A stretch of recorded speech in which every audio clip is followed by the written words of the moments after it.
Hello, I'm Bacchus, and it's great to see everyone here today. And I'm Randy Bacchus. We're parents of a Forever 21-year-old son. We are here today experiencing a wide range of emotions. Honestly, I'm a little bit anxious and nervous. And always when I come to these events, I'm a little bit sad.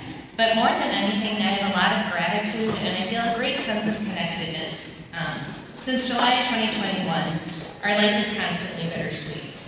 If you did ask me what I thought of Sam before, it wouldn't have been on my radar. I wouldn't know what Sam is. But tragically, our life changed in an instant. And luckily, we found the Smart Approaches to Marijuana and the Parent Action Network. So our son Randy started using marijuana at the age of 15. He believed it was medicinal and that it was helping him, but it was slowly ravaging his brain. We now cry tears of sadness for what we've lost, but we cry tears of joy for what we have gained. And, we found this support in this community. So the support, the purpose, and a community of people fighting to try to keep others from experiencing addiction. So our story begins because our son started using marijuana with friends that were about 3 years older than he was. It literally brought chaos into our home and it began a roller coaster ride. We were never okay with his use. We were afraid of addiction and we knew it wasn't healthy. But what we didn't know was the potency of today's marijuana and the damage it was doing to his developing brain. So the dreams of going to school in the mountains and attending the University of Colorado at Boulder, Randy moved to Colorado in 2018. We encouraged him to take a gap year and get his residency, but instead of college, he fell deeper into his marijuana use. He even got his medical marijuana card, which allowed him to buy excessive amounts, and he was able to sell that to be able to fund his habit. So after lots of up and downs, in January of 2021, he told us that he was going to become a famous rap artist. This came out of nowhere. Randy was not musically inclined, yet he was 100% convinced he was going to become rich and famous. In March 2021, he experienced a full-blown psychotic episode where he thought that the mom was after him, that his phones and his computer were being tracked. He eventually asked us for help at that time, and he said, in his words, "Well, I still have my brain." So he's kind of aware of what was going on. He went to the treatment center, but sadly, after 4 days, he left. And he had his own plan to get sober. But when he left, he immediately used marijuana right on it. The months that followed were a roller coaster. We never knew who we'd have on the other end of the phone. Would he be calm and respectful, or would he be paranoid and aggressive? In early April, out of fear, he legally bought a registered handgun in the state of Colorado. Later that month, he called 911 asking for help, and he was admitted to the hospital for being suicidal.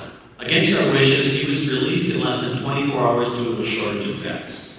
We were constantly on edge, but trying to support him from afar. He sought therapy and psychiatric care, but we knew deep down this wasn't enough.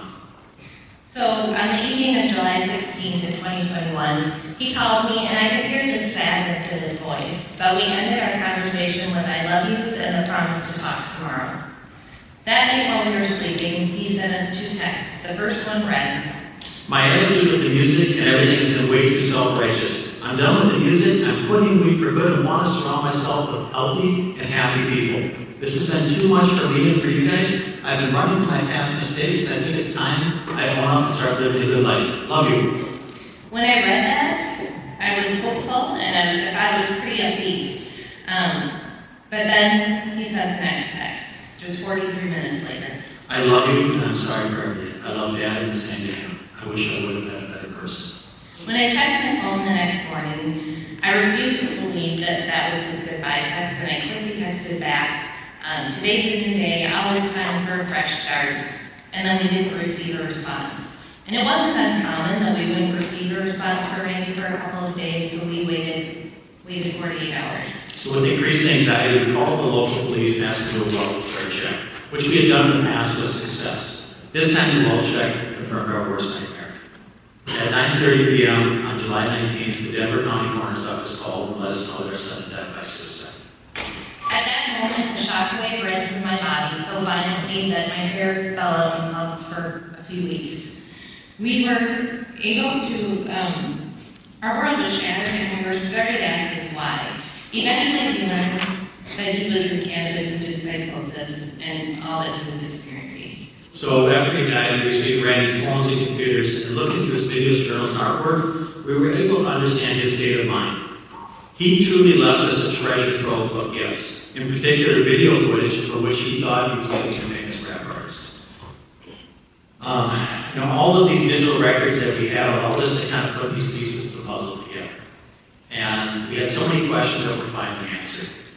Then we did a deep dive into marijuana and learned the real impact of today's marijuana and THC on our youth brain's development and their mental health, something that we really wish we would have known before. So with a big being heartbroken on fire in my belly in March of 2022, with legalization looming in Minnesota, I reached out to Smart Approaches to Marijuana Minnesota chapter. I learned how to advocate and how to educate lawmakers. Through SAM, we connected with the Parent Action Network, and both organizations have been instrumental in our recovery and in our new mission. So SAM empowered us to tell our story in meaningful ways. We testified before committees, and we've been helped last year to introduce Randy's resolution to Congress, which we really hope will be reintroduced this year. And PAN has provided us with training and support, helping us to speak with confidence in front of legislators and the media.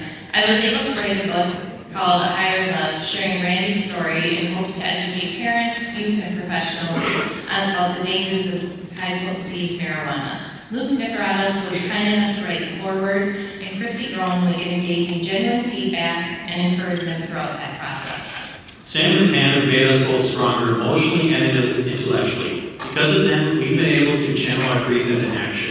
In honor of our son, we founded Be Extraordinary, Be You. It's our mission to encourage you to embrace your uniqueness and to find purpose beyond substance use. It really devastates us that Randy's last words were that he was not a good person, because he was. And he was extraordinary. And so we constantly live in this bittersweetness. Our tragedy has led us to this incredible community, including Kevin Sabat and his Crusaders, who understand what we're going through. The SAM and the PAN communities also include people like all of you who fight for better drug policies, who support grieving parents, and who advocate for change. With the utmost sincerity and gratitude, we thank Sam, Pam, and all of you. We're honored to stand alongside you in this mission, pushing this heavy boulder up a hill. Together, we can help prevent addiction and its tragedy from happening like this. Thank you, and we hope you enjoy and learn a lot at the summit.